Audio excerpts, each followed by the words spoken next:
there's no opportunity we lost to talk about the current situation in Nigeria. As in view of the fact that we've been lampooned by the press, we've been victims of some too negative media projection by the press, and any opportunity to defend ourselves to put Nigerian case forward will not be lost. Let me just tell you that to start with, Boko Haram, what I would do, I talk for about 15 minutes and allow you to ask one or two questions, so that so a few questions, so that I can quickly round up and make those who be waiting for my neighbors. Let me first say that we've always said this, that the cause of Boko Haram are deported. It's not just because President Goodluck Jonathan, it's not a protest as such against President Goodluck Jonathan's administration. The causes of Boko Haram arise from some acts of omission or omission of post-independence government, things they ought to have done that did not do, things they ought to have done, they did. Partly because of there have been the allegations of poverty, corruption, indiscipline, lack of lack of adequate social facilities in certain parts of the country. But I must also say that the fact that there's poverty and unemployment in a part of the country is not an excuse for any part of the country to engage in insurrection. Yes, by comparative standards, areas in which Boko Haram is operating now are the least undeveloped parts of the country, are not the best developed parts of the country. But then there's poverty and unemployment in almost all parts of the country. Also in the southwest, in the southeast, in parts of the country, there are pockets of underdevelopment, unemployment, poverty, and all kinds of social ills you can find. So the point is that the fact that there's poverty and unemployment in one part of the country is not enough for that part of the country to engage in insurrection. But the truth of the matter is that partly because of the original culture of that part of the country, the part of the country comparatively are not that exposed to Western education. And successive governments have been trying to do that. The truth of the matter is that they've not done as much. The governments that have been in that area have not done as much as other parts of the country have done.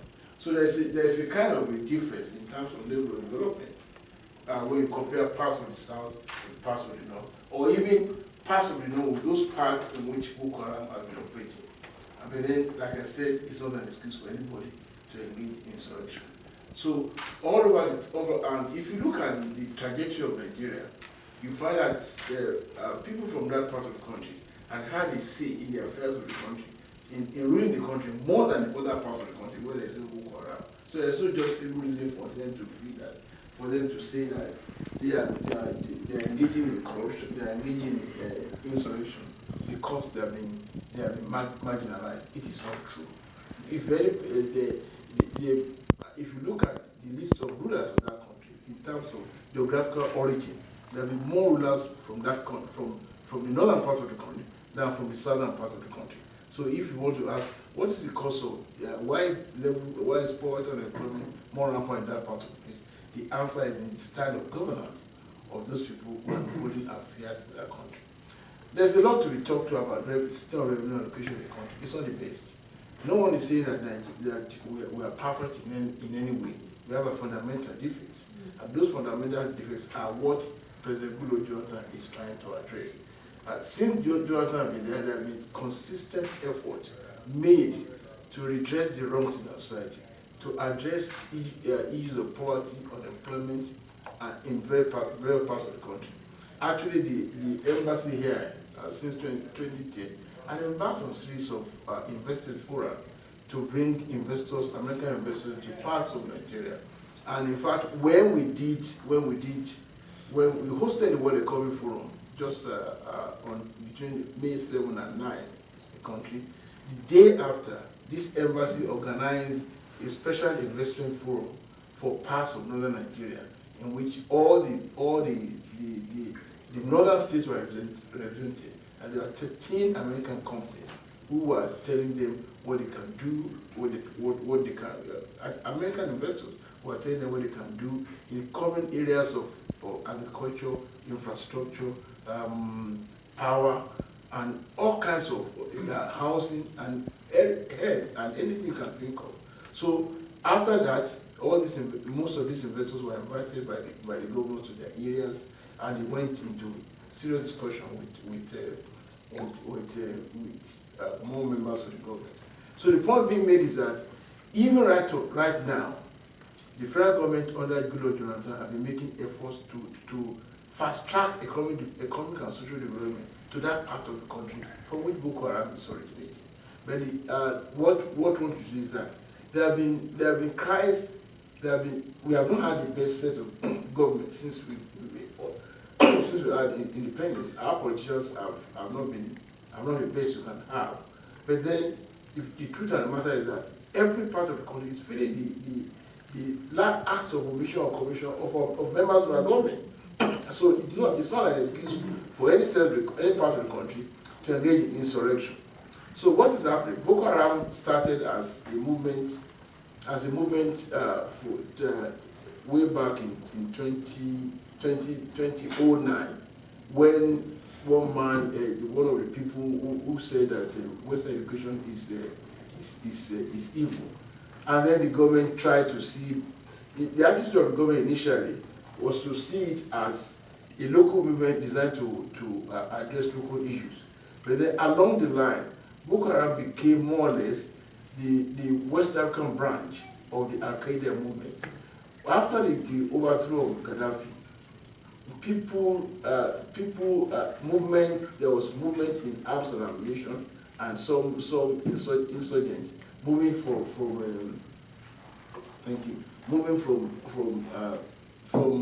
parts of Libya to Mali, and then from Mali they moved to parts of Nigeria.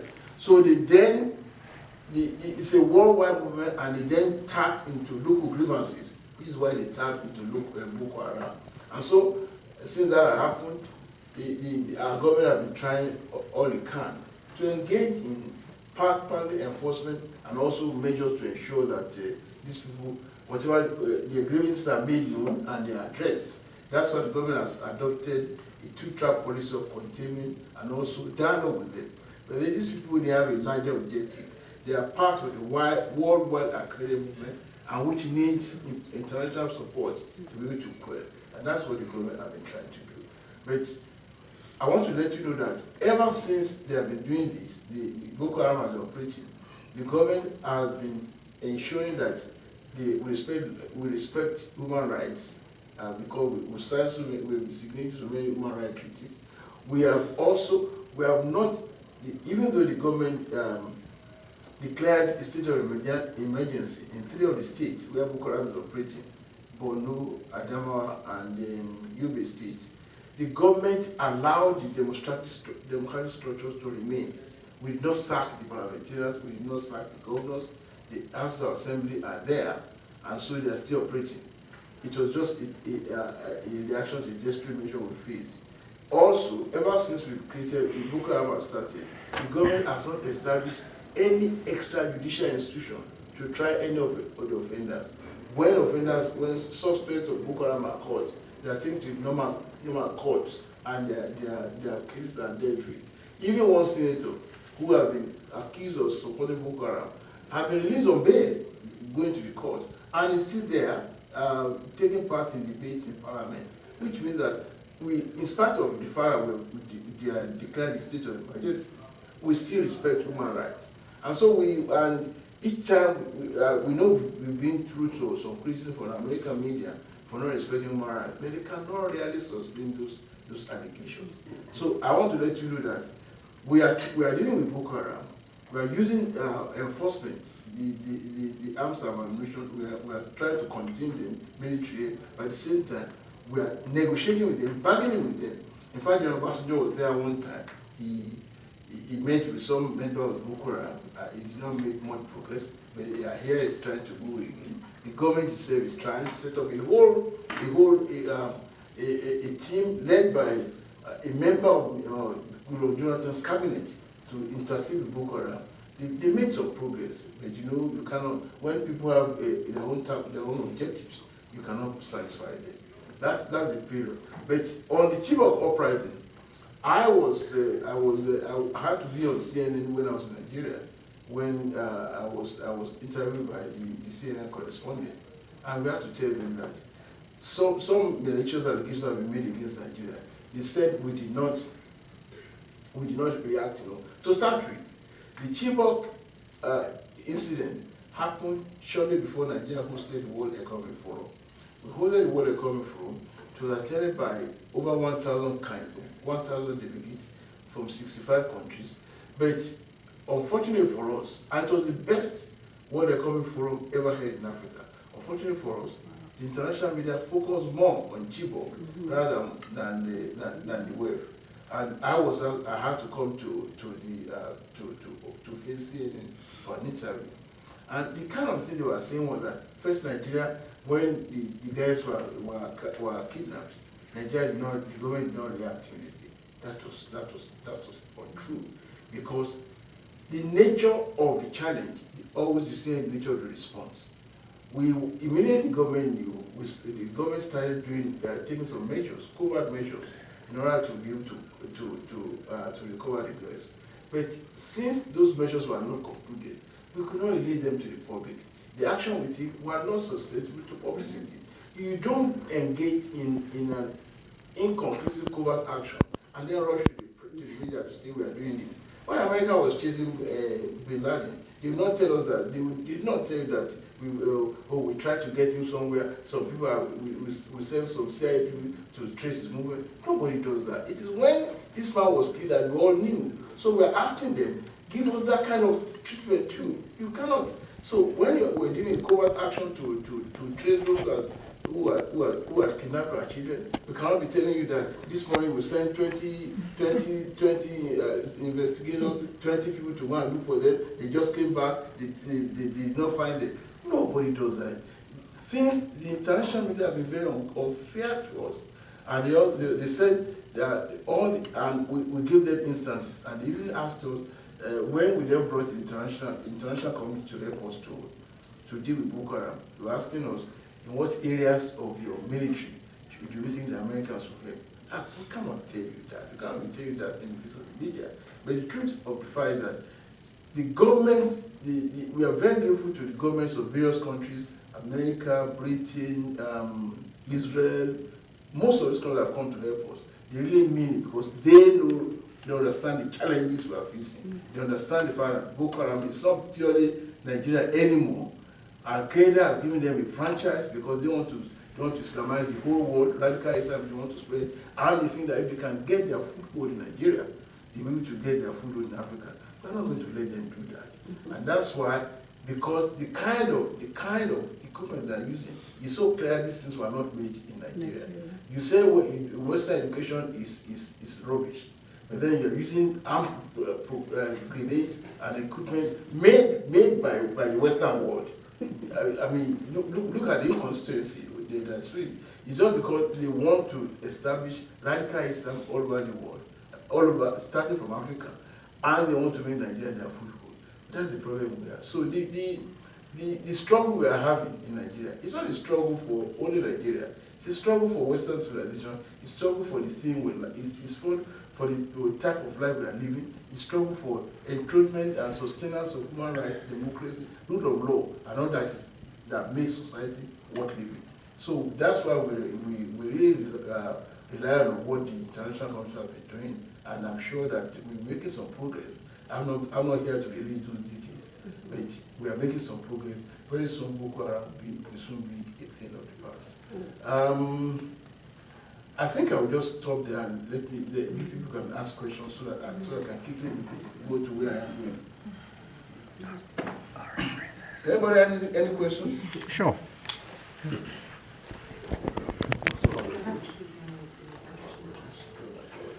Thank you very much, Your Excellency. At this point, we're going to take a couple of questions to the Ambassador from the press. Who would like to? You can go ahead. And just When you get up, just introduce yourself so we can know who you are. Sure. Carmen Russell, I'm freelance writer for Mint Press News. One of the things I'm wondering is how exactly Boko Haram defines this Western education that is so evil. I mean, is it anything that they consider secular, or is there more to it than that? Well, Western education generally, for us in Africa, is a byproduct of Christianity. Okay? So Western education is a byproduct of Christianity. So these are people who are bent on establishing radical Islam. So anything that has to do with the Western education is considered haram, as evil. So anything that has to do with going to school, I mean, you see them going to secondary school, capturing it. Going to school is considered as evil. More so, and according to their own doctrine, women should be in the lower ranks of society. They don't believe in equality for women. And therefore, why should it's bad enough that you are introducing Western education to the society. It's even worse when you are now bringing girls, educating girls. That's why they went to the school, got all these girls, and took them away. So and there's no.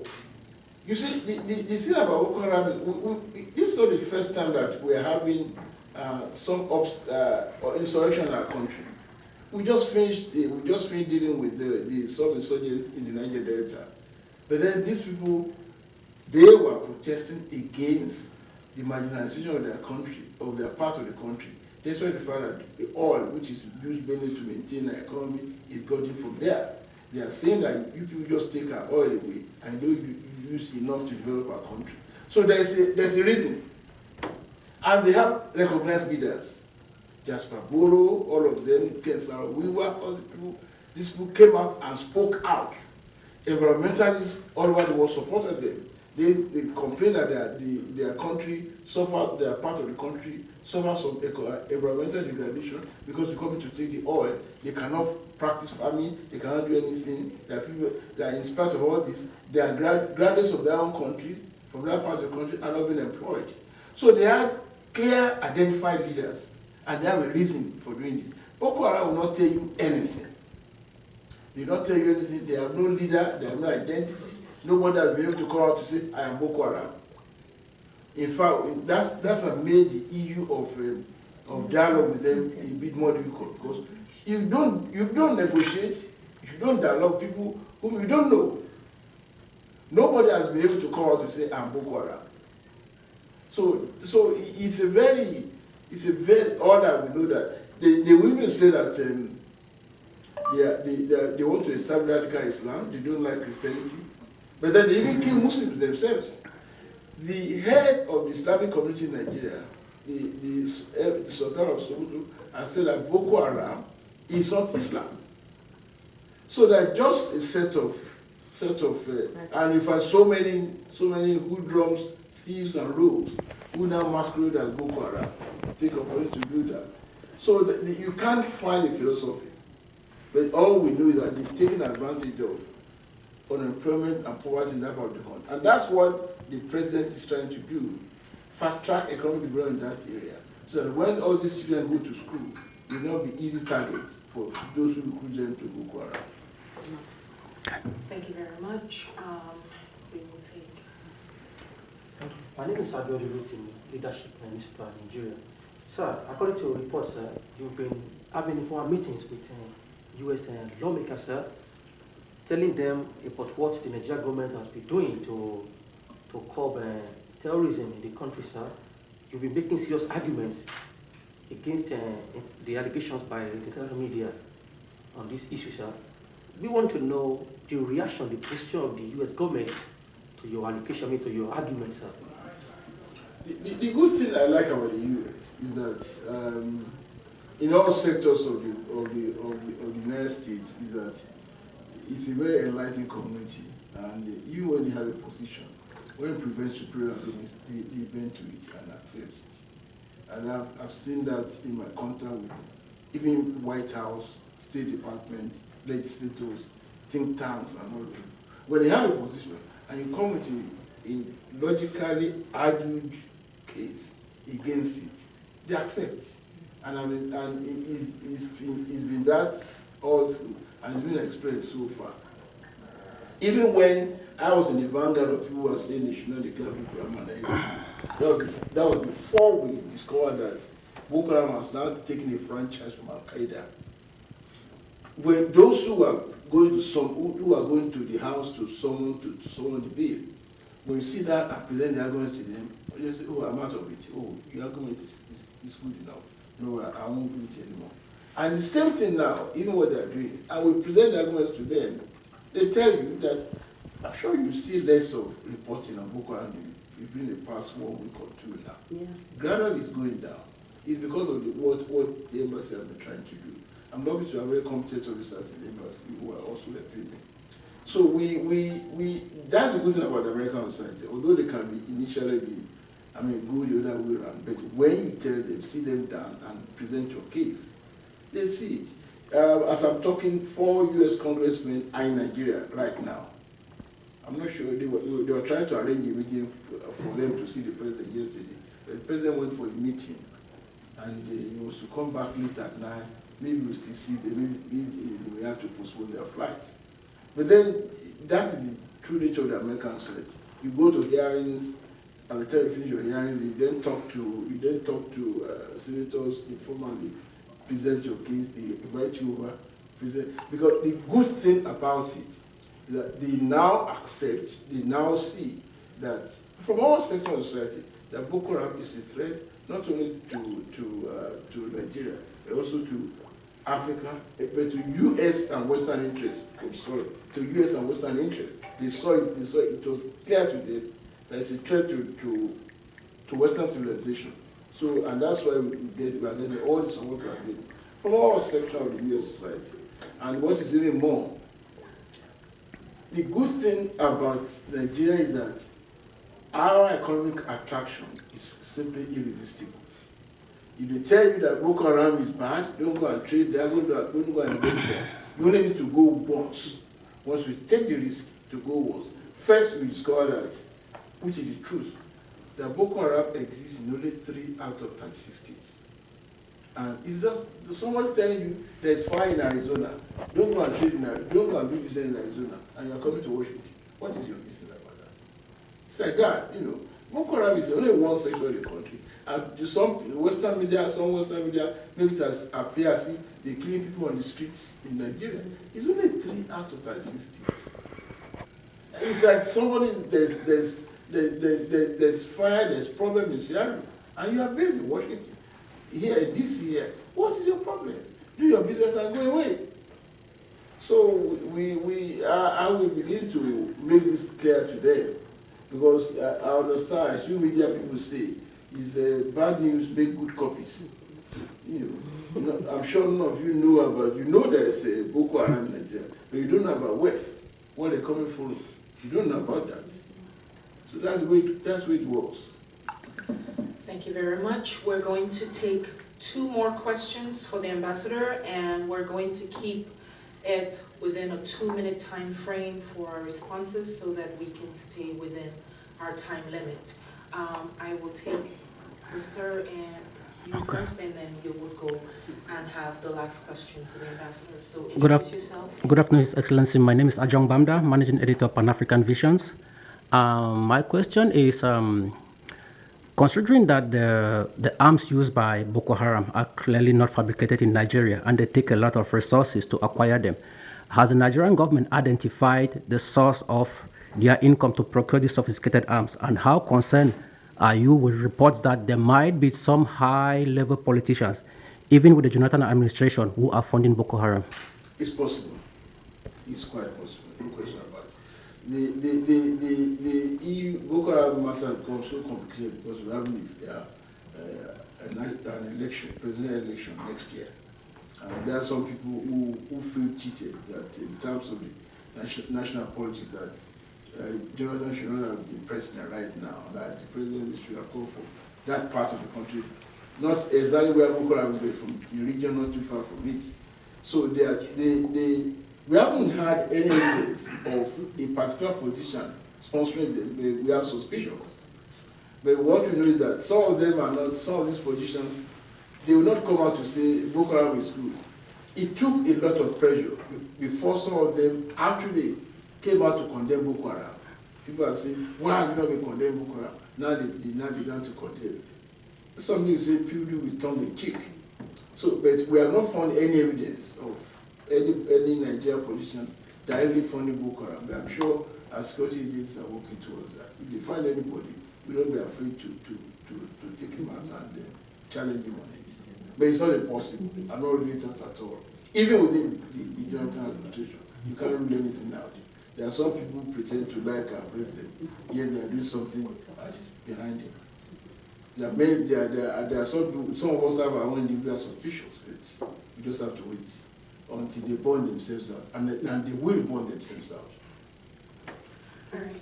So you have the last question. My name is Collins Ezegui, and I just started a sports business, more like Nike, Adidas, and Co. Oh, I see. Yes, and he's going to Nigeria. You can be sure of that. But right now, I'm here to listen for an exit. That's why I'm here. Okay. Now you have stated that the Nigerian government is doing its best to combat Boko Haram, and I'm with you. I agree with you. Okay. But I believe we have had insurgencies still in that northern Nigeria in the past. Might have seen all of them are the ones we don't even know. Which means this problem keeps coming up again. Yes. And I want to make this thing as a suggestion because you can bring it as a question, but it's better to make it as a suggestion so you think about it, sir. Now, if you want to tackle a problem, you go to the root of it, okay? And you catch some kids at the reformative stage. Okay? Now, those people have hold up in northern Nigeria out there. The Igbos, the Yorubas, all of them are coming, and they go out and they visit them. But they don't go anymore. So why don't you suggest that a program be made for high school students? Once in a while, like a term, you move some of them to the east and west. Okay?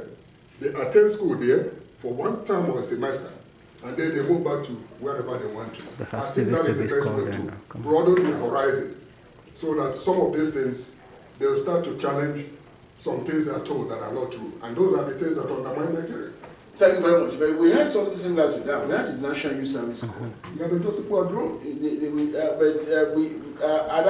I can tell you that you'll be very happy to persuade somebody, a father in Lagos, to send his child to school in Maiduguri.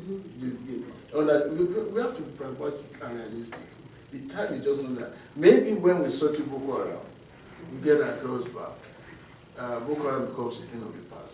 We can do that in terms of building a united Nigeria. It takes time to build a united country. We have diverse origin, and these are challenges facing us. And because of our inability to deal with it in the past, that's why we are where we are now. But we shall get there, I'm sure. I have so much confidence in Nigeria. We are going to get there. With our resources, we are already 26th largest economy in the world. We are going to get there. And right, if Nigeria with Boko Haram, with inadequate electricity supply, everything, we have now emerged as largest economy in Africa, 26th largest economy in the world, with an average growth rate pattern of 7% annually. You can imagine what will happen when we have electricity and Boko Haram and world security. Thank you very much, Press, and thank you, Your Excellency. Ladies and gentlemen, for time constraint purposes, we will change the program slightly. Instead of having a panel discussion, we are going to go ahead and call on our distinguished guest delegate, Ms. Aisha Adefuye, who is a member of the House of Delegates and currently running for Attorney General of the District 25.